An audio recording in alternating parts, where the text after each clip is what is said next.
premiere. Expendables 3, your first huge movie. Woo! This is intense. That's all for you. I'm the only one they're not here for, but it's pretty damn cool, I gotta say. I'm from Texas. I came here, Texas phrase, I said, I'm happier than a tornado in a trailer park right now. Have you ever seen the movie Last Action Hero? That was my life. I got to literally win this ticket to go fight with all the most badass dudes on the planet, and it was as cool as you can imagine. You got him. How'd I get the role? So I wrote a letter to Sly. No, it was one of those things that I knew I was down to the last 3. I said, this guy responds to bold moves, so I wrote a letter to him. Bold, bright-eyed, and oozing Southern charm, E.T. first met a 25-year-old Glen in 2014 as he walked the red carpet with his co-stars in The Expendables 3. Sly, Arnold, Harrison Ford, but his first premiere? It's an absolutely wonderful film. It's kind of surreal being out here with like Oprah and Denzel. In 2007, Glen was starstruck as he played one of Mr. Washington's Harvard rivals in The Great Debaters. I went to the table read, and that's when I first got picked by Denzel. And literally 30 minutes later, I was on a flight to Houston to go to debate camp. Fighting for your country with violence can be deeply moral. Denzel Washington, he was one of the guys that convinced me to come out to LA and give this whole thing a shot. At the very beginning, he told me, he goes, I'll give you one piece of advice on how to make it out here.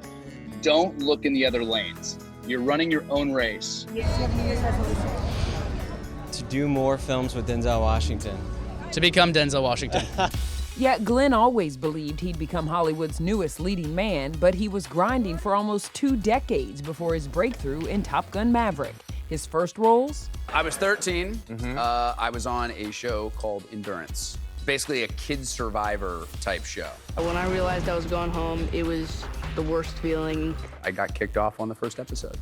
Wow. Don't get too trashed and I win bonus points. I did Spy Kids 3 was my first job when I was like 14. In 2012, he landed a 2-episode arc on TV's #1 show at the time, NCIS. Agent Gibbs, Sergeant Westcott, good to meet you. I remember Mark Harmon was one of the most generous co-stars I've ever had. He invited me into his trailer. He sent me a really nice email afterwards about how well he thought I did. That mouth would look even better. He was kissing all over my rippling pecs and my rock hard abs. I consider Chad a pretty awesome dude who is definitely a little bit of a caricature. I'm the coolest guy on campus. 3 years later, E.T. was invited to the set of Ryan Murphy's Scream Queens. Glen played Chad, a cocky, sex-obsessed frat bro for 2 seasons. And let's just say none of the ladies were safe. I promise I will never bang anyone the way I banged you. Or you gonna make me cry. You're awful in bed. Are you aware? I mean, just the worst. What? On my first day shooting, I'm shooting a post-coital scene with Jamie.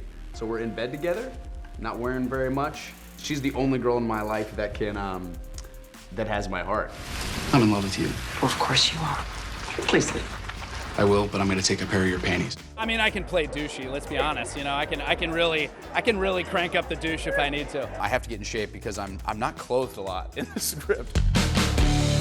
Yes, those abs are one of the reasons Glen is having a moment. Come on, Glen Powell in a cowboy hat. Yeah. Come on. That's my natural state, is in a cowboy hat. The wet white t-shirt. White t-shirt. Oh, buddy. Crazy, huh? Yeah, the reaction to that scene was really funny. Oh, you weren't in the screening. Were they ever? It was a very funny reaction to that. Well, I remember they the audience test screenings. They were like you have to keep that scene. Were you you led it? Everybody, I led You went, yeah! Well, yeah, the magic of a rain machine, really. We never had a chance. You want one? Another reason, Mr. Billion-dollar box office himself, Tom Cruise. The man, the legend. There he is. Glen, you auditioned for Rooster, right? For Miles Teller's role. And then Tom convinced you to stay on and play Hangman. Best decision you ever made, right? When you work with icons, you try to pick up some advice. I remember we sat down for a couple hours. He could tell I was on the fence, and he goes, you know, look, what kind of career do you want? And I was like, you, man, I'm trying to be you. And he goes, you know how I've done what I've done? And I said, yeah, you choose great roles. And he goes, no, I choose great movies, and I turn them into great roles. And I was like, that was a really great piece of advice, because Hangman was not a great role on the page, and he said, just wait, we're gonna team up on this thing, we're gonna make it great. I'm really glad I trusted him. I'll follow Tom anywhere. Working with Cruise was the greatest experience of my life. I've learned more about filmmaking, I've learned more about movies, about how to treat people, and just how to get the most out of every day. He's one of those people that is just so fun to be around. He just magnifies every moment. I just love the guy. And how about that smile? The internet thinks I look like a capybara. Would you like to reenact that photo? It's a capybara meme. Bless you. Yeah, that's actually what they call the Powell face. My entire family, when you see anybody on this red carpet that has the last name Powell, they're all doing that face. So I know it's a meme, but it's also just our faces. Yes, Glen rolls deep on the red carpet with mom, dad, sisters Leslie and Lauren's twins. I got my little sister here, and I have all my best friends here. My mom and my dad are known for kind of trolling me a bit. It says stop trying to make Glen Powell happen. I hate to break it to them too, though. You are happening. You are everywhere. They thought that was going to be a funny idea, so I loved it. Now, when you keep hearing that this is the summer of Glen Powell, I mean, how proud are you? And what do you make of that? You know what? It's just the beginning. That's the fun thing. It was really, what he's been working on for 25 years. And get this, look closely, and according to Glen, you'll see Glen Sr. and Mom Cindy in all 30 of his films, including Twisters. Oh my gosh, this was a blast, wasn't it? We were in the rodeo scene. It was so fun. Even when the tornado hit, I'll do it again. Who had more fun on set, you or them?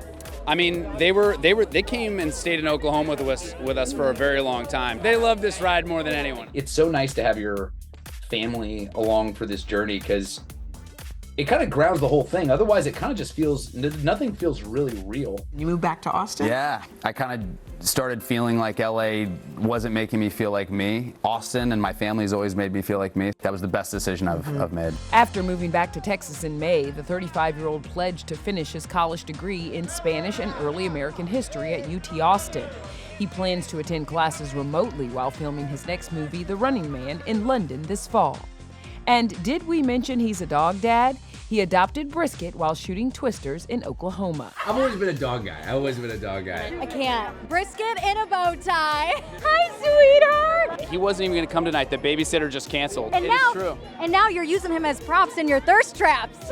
Yeah, you're right. You're right. Brisket's the only reason I'll ever post a thirst trap. He's too comfortable here. This is not good. So will Brisket have a stepmom anytime soon? No dating apps. I'm a little too busy for that. I'm not chasing love. If love comes and hits me in the face and knocks me over, I welcome it with open arms because that's something I really want. It's like even just being with my niece and nephew today, it's like I really want kids. I really want that phase of life. It's not far away. And at the same time, I realize it's going to take a very specific type of person to navigate this. When the time does come, though, to settle down, what do you hope he finds in a woman? Somebody who's family-oriented, has a great sense of humor. We're looking forward to it. Hey, thanks, Mom and Dad. How are you balancing everything? Well, Cruise told me this when we were making Top Gun Maverick. He said, pressure's a privilege. I've been failing in Hollywood for a really long time, so all of a sudden we get to this moment where people actually want to make your stuff. I've just been working for 15 years. I think we just unbent the hose, I mean, it really has been the most beautiful ride, and start to finish, just been incredible. It's been nothing short of just a dream come true. I'm feeling incredibly lucky. For me, this is as good as it gets.